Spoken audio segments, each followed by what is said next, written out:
Hi, I'm Stephen Upton. I'm the chair of Touch New Zealand. At least that's my evening job, or the way I like to call it. For my day job, I'm co-founder, director, and chief operating officer at Kernel, which is a investment platform and KiwiSaver manager. Today's topic is not-for-profit constitutions.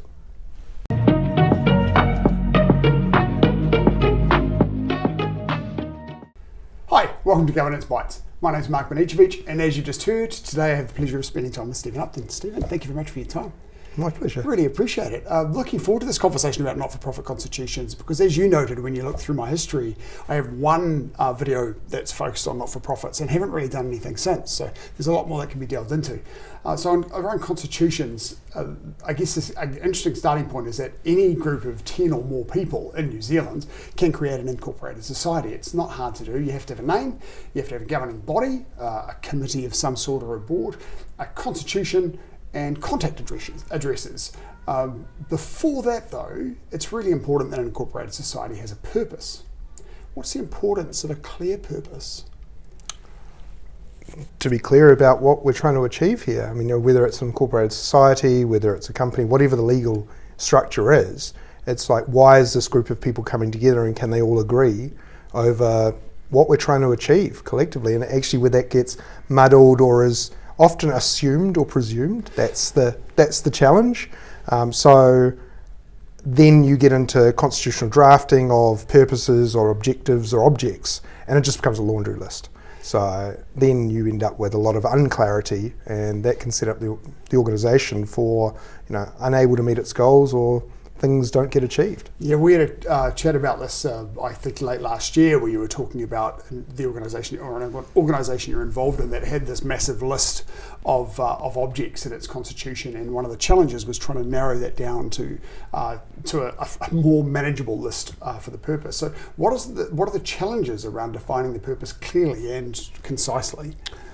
Yeah, I guess it depends on what perspective you look at it. I mean, first there's the legal perspective of being ultra vires, that especially people from legal backgrounds or lawyers will say, you want to make sure you're never outside the purpose, because if you're outside the purpose of your activities, then there's personal liability, there's other problems that might come from doing things that you shouldn't do, sanctions, reputational risk for the organisation.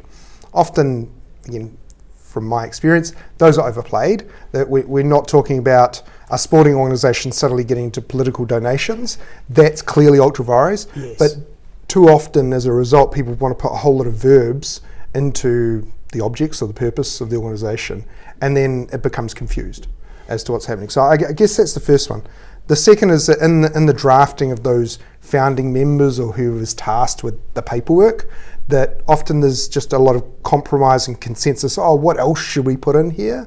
Kind of trying to think about everything possible that the organisation should do, yes, as if it's immutable. Like we've got to decide now because we'll never be able to change it. It's like, well, of course you can. It's just the idea is it's more stable as a document. So I guess it's that.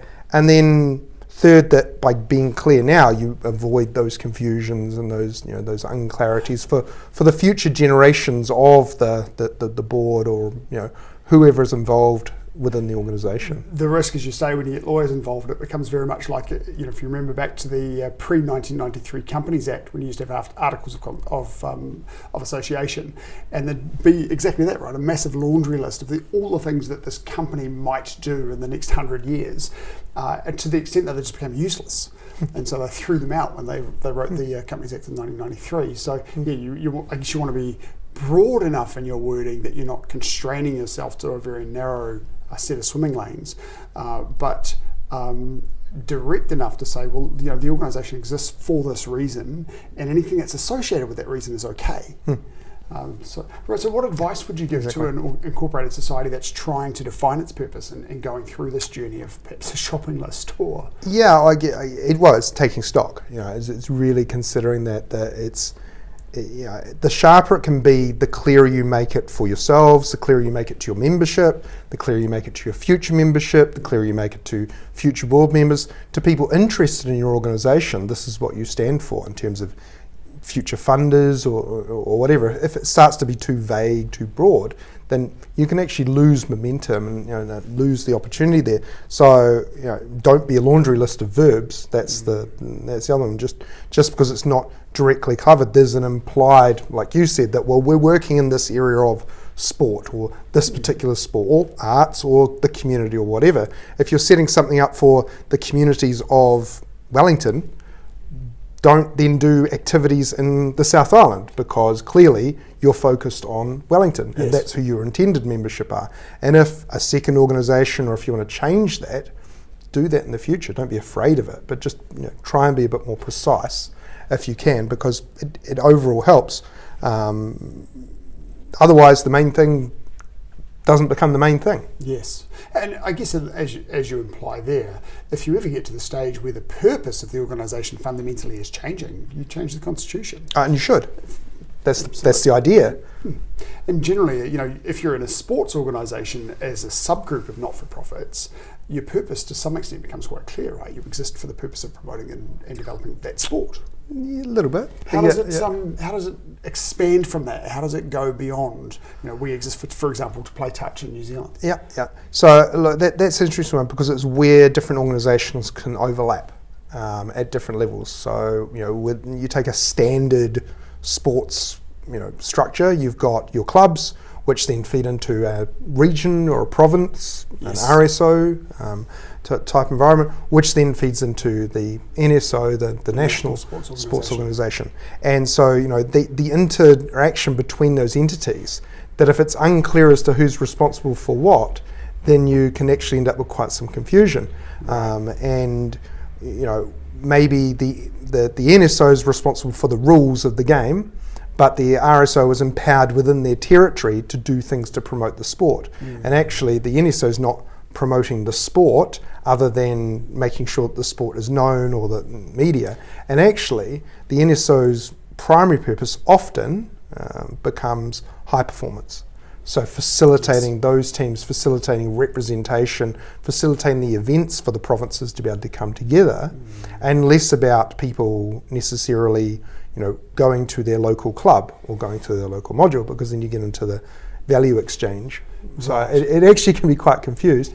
And then you've got the big difference between corporate and not-for-profit governance, which is that you're not just dealing with, well, at least in a Western sense, or a very Anglo-Saxon sense, the shareholder, and the shareholder is the only thing that matters. You actually have a wider range of stakeholders. Absolutely. You end up with the funders, you end up with your members, you end up with maybe your intended constituency, your intended beneficiaries, and you end up with employees being actually often quite involved. Your volunteer base is another major volunteer base. So you actually end up with a much wider range of stakeholders that can make it much more difficult, especially if, back to, the purpose is unclear. And so some people say, why aren't you focused on A? And you say, we're focused on clause E. You're like, well, you need to create a tension. It's interesting as well when you're talking about that hierarchy of organisations, with the National Sports Organisation, the regional sports association organisations, and then the local club level incorporated societies, and having those three levels. And often the people that are involved in governance at those three levels are very much the same people. Absolutely. And when you're in a national sports organisation meeting, you are there to further the purpose of the National Sports Organisation, where quite often you'll have people from regional sports organisations represented that will be there to represent their regional sports organisation as a regional voice in the national organisation, which is not the role. Not the role. Right. Not the job description of the director, board member, whatever you want to call them. It's that recognition of those conflicts, that recognition of where you are wearing multiple hats, which happens far too often in sport. The same people end up doing, oh, you're good at administration, oh, you like doing this, you should do it at multiple levels, and that actually causes a big problem. Is to conflicts and also energy actually is the challenge, and also the operations versus governance distinction. There's a whole thing on that. There's a whole very much. Well, are you a committee or are you a board? There's a big sort of discussion there, and a big confusion there often. It doesn't mean that a board can't also be on a subcommittee or also have committee activities, but you really want to separate out when it's the board and what we might get into later about what are the roles and the activities of the board, yes, as against what is the doing, the actual committee activities overall. So. Yes, yeah. Well, let's move into then the constitution, the topic of the day. What are the main components of a constitution, and what are the key, perhaps, clauses of a constitution? Yeah, so I always think of the constitution as the big brush. You know, it really does. You know, the name. Yes. What are we calling ourselves? What's our geographic area? You know, obvious things like that. Who are our members? How does somebody become a member? You know, what are the members' rights? Who votes? Is everybody one vote each? You know, like this is democratic electoral voting, or is there actually some proportionality to recognise the disproportionate nature of some representation? Kind of how many board members, the minimums, Yes. how many maximum, minimum, How they're appointed or elected. How often they must meet, how an AGM works. A lot of this is in the Incorporated Societies Act or whatever, and also constitutional templates that are available freely online. But it's that, what must be put in front of the members every year. Yes. And then actually the most important thing, kind of that pre-mortem concept is, how do we exit this? While we're all friends, what if we fall out? Yeah, right. How do we get rid of a board member? How do we get rid of a member? Is there any way that you can kick a member out? You can have that sort of thing. And then how do we wind this all up? What would happen, if we just decide this is no longer exists? What happens to the assets? What happens to the assets? All that. It's that big brush stuff. What's an SGM required for? Super majority votes for certain things. How do we amend the constitution? And that's often a super majority thing. Yes. It's those big brush things that are important to have in the constitution, and to not go further than that. That's where the problems occur. Yes, when you put too much detail in the Constitution, and as you just suggested, because you require a larger majority quite often in the Constitution to change the Constitution, you don't want to be going for such large majorities when you're trying to tweak small rules. That should be done a lot more easily. Yeah, there's things that are best dealt with via regulation policies, another level. Yes. They don't need to be baked, hard-coded into a constitution. No. It's often then deterring or kind of getting away from good governance principles. It becomes knee-jerks, it becomes personal sometimes. Yes. About, we're doing this because that person did something that we all agree is bad. So it's never going to happen again. We'll put a rule on the Constitution. Well, we'll make sure it could never ever happen again. It just actually becomes unworkable. Yes. And so there's plenty of examples of those. But people have it in mind. The idea is deal with them in other ways rather than try and bait them in almost an exclusionary, discriminatory way. Yes. Yeah. Now, in New Zealand, we've recently had a change to the Incorporated Societies Act. We've the Incorporated Societies Act 2022, and by the 5th of April 2026. All of our 24,000 incorporated societies have to make sure that the Constitution meets the new requirements. This is a change from 1908, so it's been a very long time coming, over 100 years to change this act. So I expect there are a lot of organisations with constitutions that are woefully out of date. What are some of the significant changes in the 2022 Act that organisations will have to accommodate in their updated constitutions? Yeah, so I guess the most important point is the one you just mentioned, is every single one needs to re-register. And that's often the biggest hurdle, is that, because it's easier for the larger, the national organisations, those that are well funded. But for a lot of the smaller, it was just 15 people who set up in a small town something for a sport or an art or a community, that they need to go through this process. Right. So the process itself isn't particularly onerous. And there are lots of templates that meet the 2022 acts out there. I see the Companies Office just on the Incorporated Societies Register has got its own constitution builder. So it's got its own constitution builder. Sport New Zealand spent a lot of time and energy building out for the NSO, the RSO, and the club level, the right level of constitution. So there is just you can take a new one off the shelf, and not one that might be 30, 40, 50 plus years old. That's the thing. Look, the key things people should check this, of course, with their legal expert, Absolutely. or use one of those templates. But the key changes is the minimum number is reduced from 15 to 10 in terms of members. That the consent of each member needs to be collected, so you need to show that somebody is a member, and that's also annually. They've got to annually confirm that they're still a member. Re-registration to the organisation each year. Yeah. And that's a tricky one. Contact person, as you mentioned in the intro, like that actually wasn't in there, and you had a lot of uncontactable by the registrar. Officers have new duties, and they're sort of more aligned to companies' office duties, the good faith duties, the best interests of the society, managing conflicts well, exercising care and diligence of a reasonable person, those types of things come in. And then one that's kind of been debated a little bit because of independent directors is that the majority of officers on the board must be members of the society. Right, that's right. It's like, well, no, if I'm a member of the society because I'm playing X sport, why do I need to be in the majority if actually overall independently I'm providing governance services? So this is more for some of the bigger codes. Have pushed back a little bit on this of, well, we don't want people to be, and it's like, well, just sign up as a member. Doesn't mean you have to play.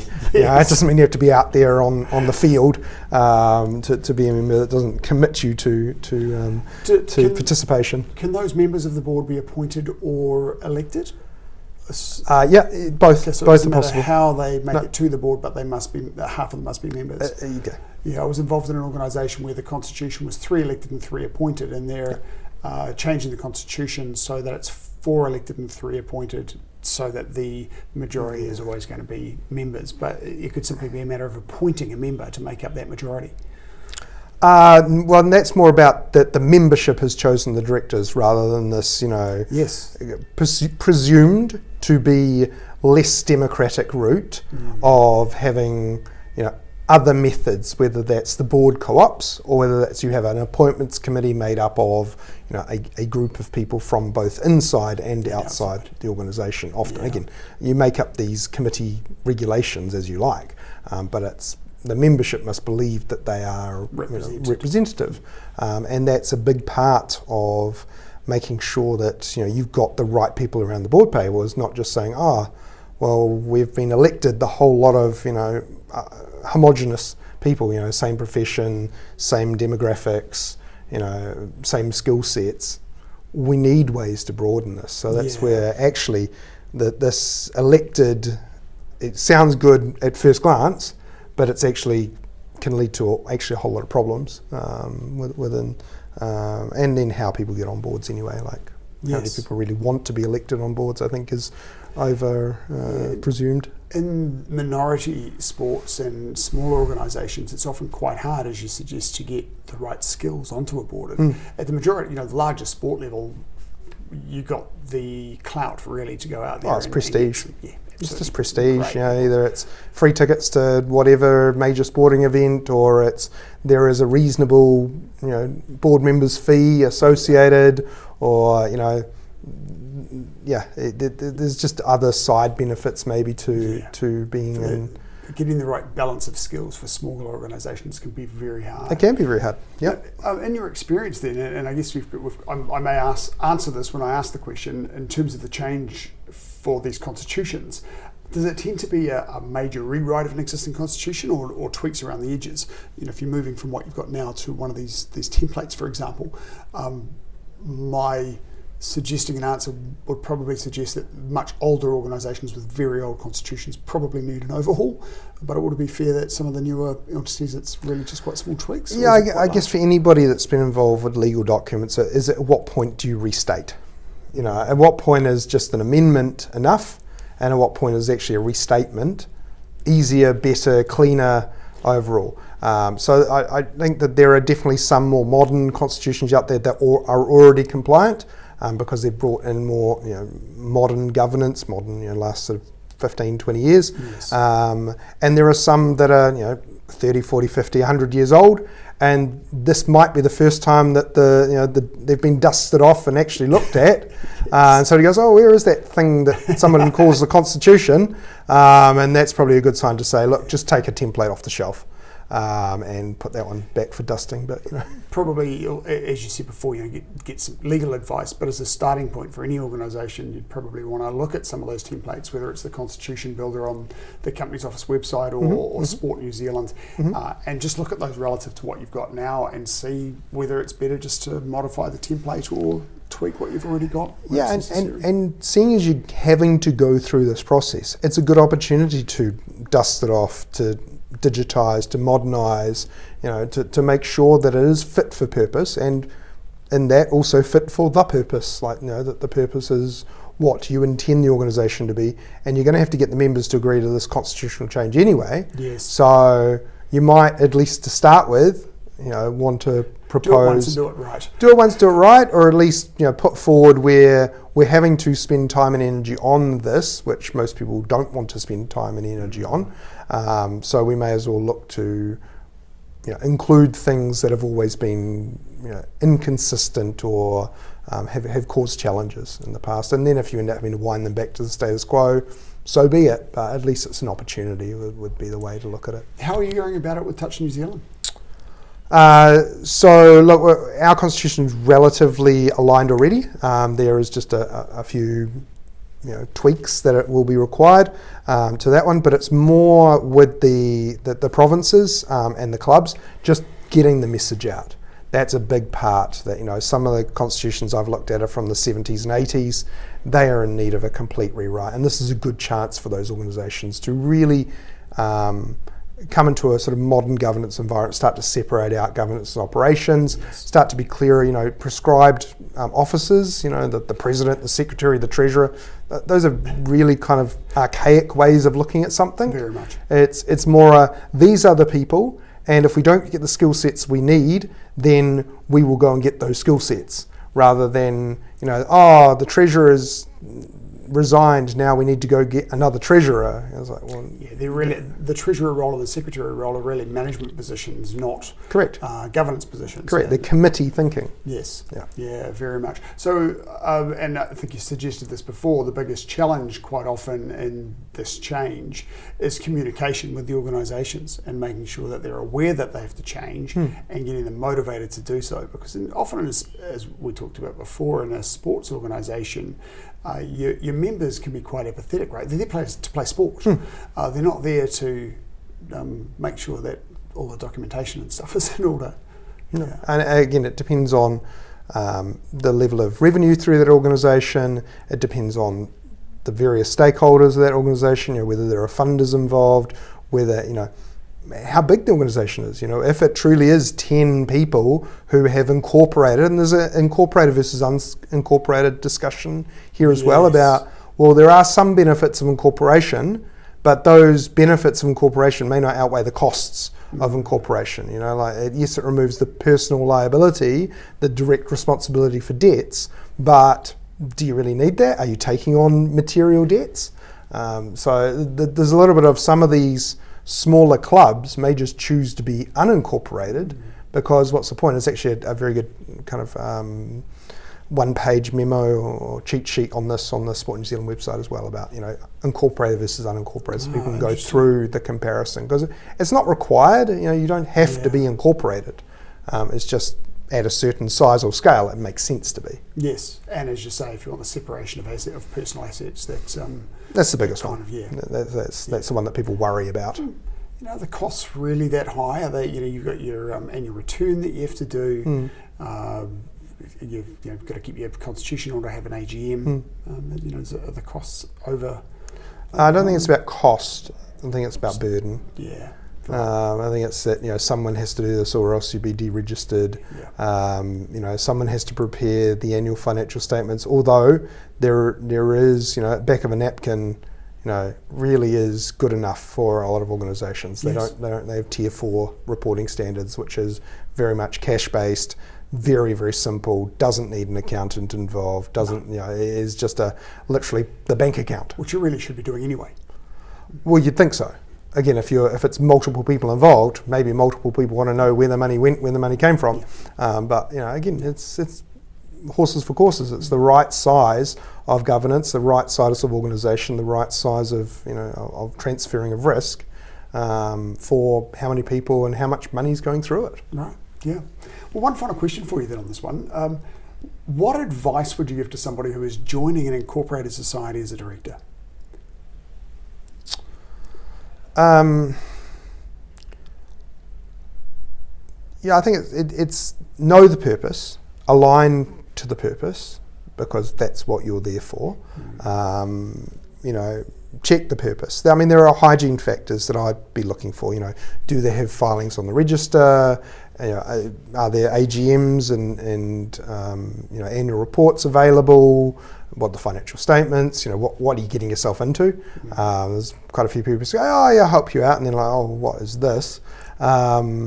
Previous board minutes, maybe. If those are able to be. There are board minutes in some way, and I'm not talking verbatim. Transcripts. I'm talking. There was a meeting, and this was who was there, and a couple of key actions. Know your fellow board members, because often when you join these types of things, it is about that new network that you're creating or the extension of an existing network. That would be something that I'd kind of want to know, and how you would complement and how you'd contribute overall. That's kind of what I'd be looking at. It kind of comes back to that diversity of thought is more important than demographic diversity. So what will you bring to the table is what they should be asking of you as much as what you should be asking. So I think it's that get a handle on what's required. Know how much of this is board and how much of this is committee. That's where people have often been tripped up. Yes. And they call it politics, but it's actually this is just we're a committee or a working group. We're not actually a board. And if you come in thinking it's a board and you're going to be doing governance type activities, and you suddenly find out that you're in charge of the kitchen next week, can be where understanding the level of maturity of the organisation when it comes to its governance journey. There you go. Yeah. Stephen, that's been really cool. Thank you very much for your time. I appreciate it, and I look forward to our next conversation. And I'll see you next episode. Thanks. Thank you for watching this episode of Governance Bites. We have more episodes on YouTube and your favourite podcast channel, where I interview directors and experts on various topics relating to boards of directors and governance. We'd love to see you back, and please like, subscribe, and share the videos and podcasts.